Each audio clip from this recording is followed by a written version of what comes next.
In business, I swing at easy pitches. I don't worry about the things that I miss that are outside my circle of competence of evaluating. I have missed things that were within my circle, and that's a terrible mistake. We were mental partners right from the moment we met. If you tell me who your heroes are, I can tell you how you're going to turn out to quite an extent by this point in life. Top 10, I got a top 10. Got my motivation high for my top 10. Gotta learn from the wise women and men. All my life, like 9 to 9. For my top 10, top 10, 9 to 9. This one's for my top 10. What are the key indicators you look for within companies before making an investment? Well, I look for something that does give them a moat around it. We have a company called See's Candy out on the West Coast. See's Candy is boxed chocolates. If you give a box of See's chocolates to your girlfriend on the first date and she kisses you, we own you. You know, I mean, we can raise the price tomorrow and you'll buy the same box. You're not going to fool around with success. So the key there is the response. You do not want to go home on Valentine's Day and say to your wife or your sweetheart, preferably they're the same person, you don't say, here, honey, I took the low bid. It doesn't work. Price is, to a degree, is immaterial. If you've got an economic castle, people are going to come and want to take that castle away from you. And you better have a strong moat. You better have a knight in the castle that knows what he's doing. In business, I swing at easy pitches. I stand there at the plate, and if I like pitches 1 inch above my navel, right in the center of the plate, I can wait and wait and wait because there's no called strikes. You know, as long as that bat's on my shoulder, nobody's calling a strike. If the pitcher throws me General Motors at 36, IBM at 82, Microsoft at 25, and I don't swing, it's not a strike. It's not a hit either, but it's not a strike. Only when I swing is it a strike. So I wait for easy pitches. I wait for things I understand are exactly in my sweet spot. If you tell me who your heroes are, I can tell you how you're going to turn out to quite an extent by this point in life. And I have been extraordinarily lucky in that none of my heroes ever let me down. I mean, the ones I came up with throughout their lives, I've never felt that I've been let down in any way with it. Number one was my dad, and had a huge impression on me. My wife, who is here, is one of my heroes. I mean, she is, you know, in terms of she's taught me a tremendous amount, and never seen anybody any better with human beings than she is. And you can, you know, Yogi Berra again said you can observe a lot just by watching. And I watched my dad, and I've watched her, and I had a professor, Ben Graham, back at Columbia, and had a huge impact on me. So I have been lucky in that I've had terrific heroes, and they haven't let me down. And that takes you a long, long way. I've gone through 1 or 2 periods where we're kind of tough in life, but not. I mean, everybody's had that, but having the right heroes will take you right through it. Haven't bought the stock. You're an admirer of Jeff Bezos. A listing of the richest people in America came out. He's number 1. I think your friend Bill Gates is number 2. You're number 3. So you can see what he's done in myriad ways. Yeah.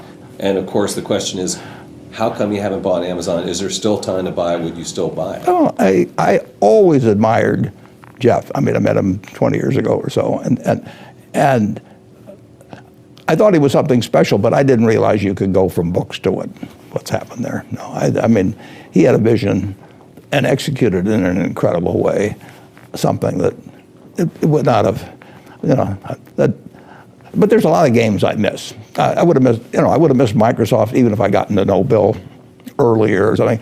Those just aren't my games. I don't worry about the things that I miss that are outside my circle of competence of evaluating. I have missed things that were within my circle, and that's a terrible mistake.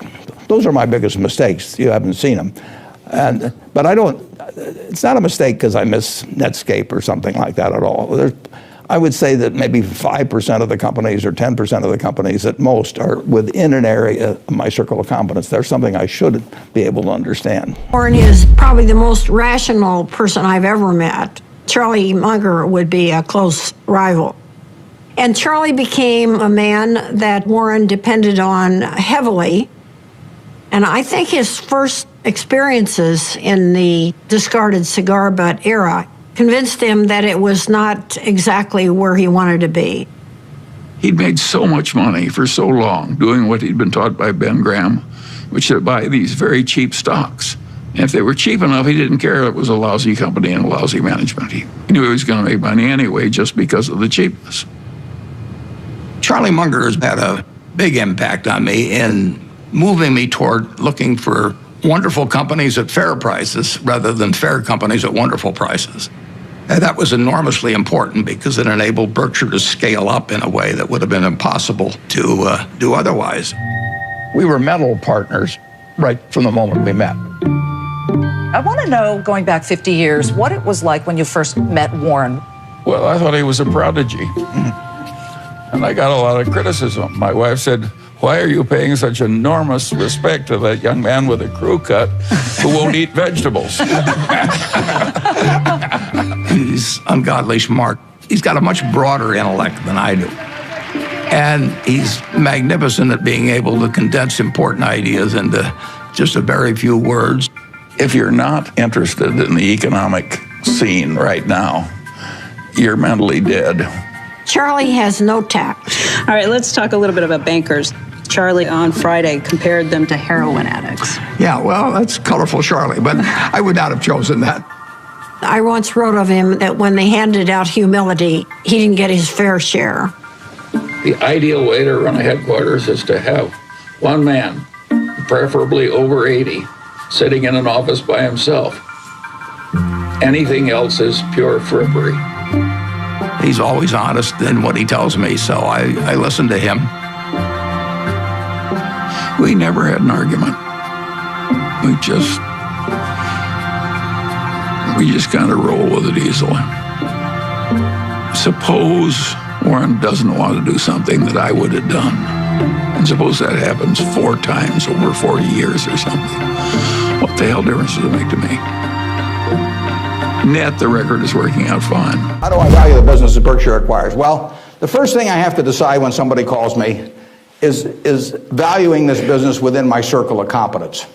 I don't know how to value Microsoft. I don't know how to value Oracle. I mean, if Larry Ellison calls me or Bill Gates calls me and they don't, but if any of those, I don't know, or biotech or anything, I wouldn't know how to value it. I just, I'd wish them well and tell them, I think it's worth twice as much as they think it is, but I'm just not in the mood to buy today.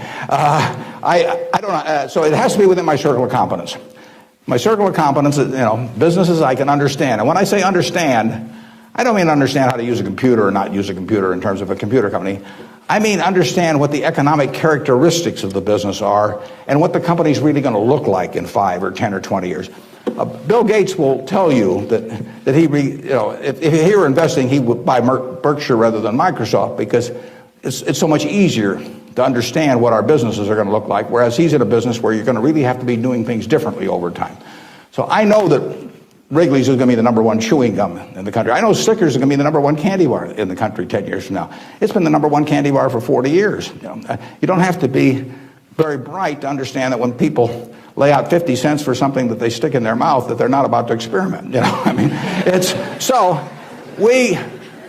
We try to look at businesses we can understand. If you buy a business, if you buy a farm, you go up and look, every couple of weeks to see how far the corn is up, and you worry too much about whether somebody says this is going to be a year of low prices because exports are being affected or anything like that.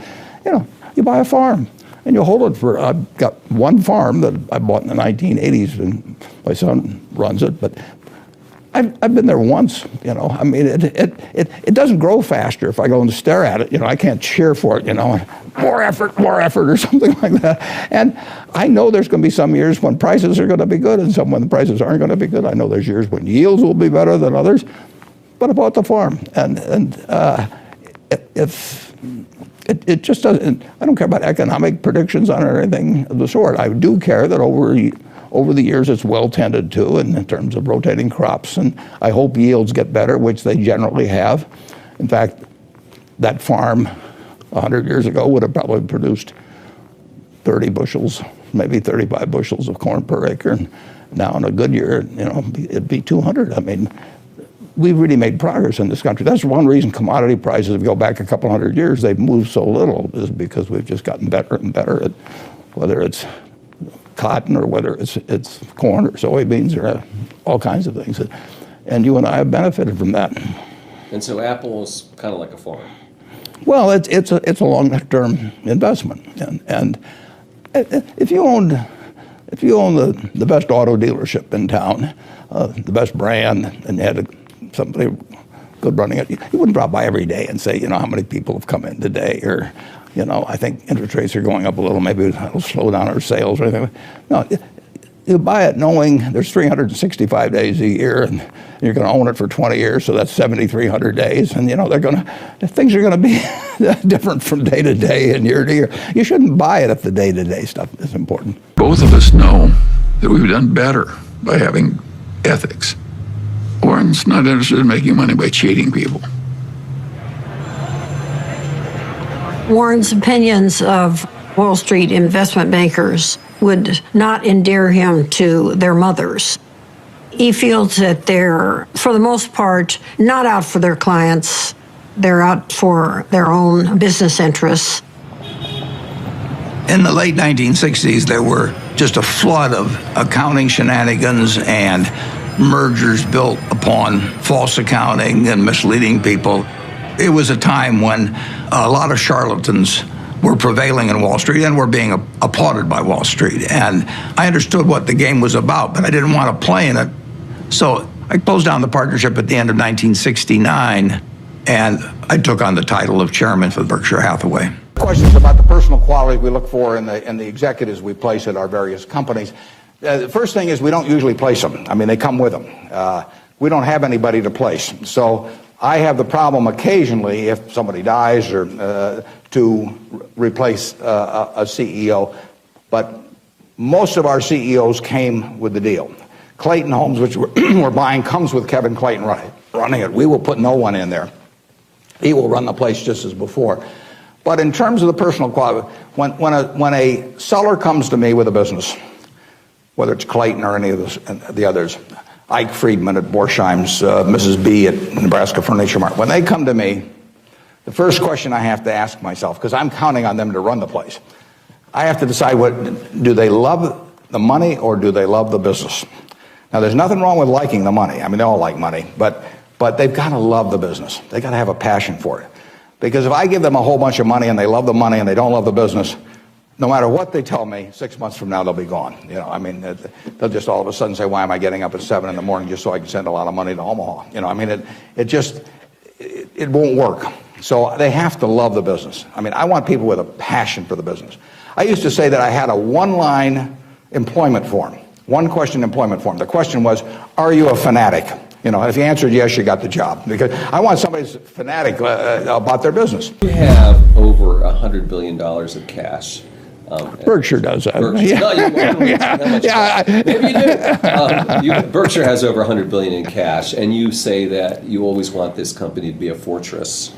So how much cash should an ordinary investor have on a percentage basis, do you think? It depends on their personal situation.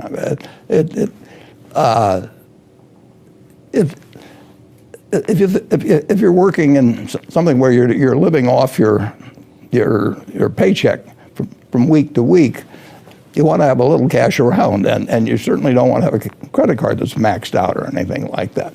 But if your house is paid off, if you don't have big living expenses, you got a portfolio of decent diversified businesses, you don't really need any cash.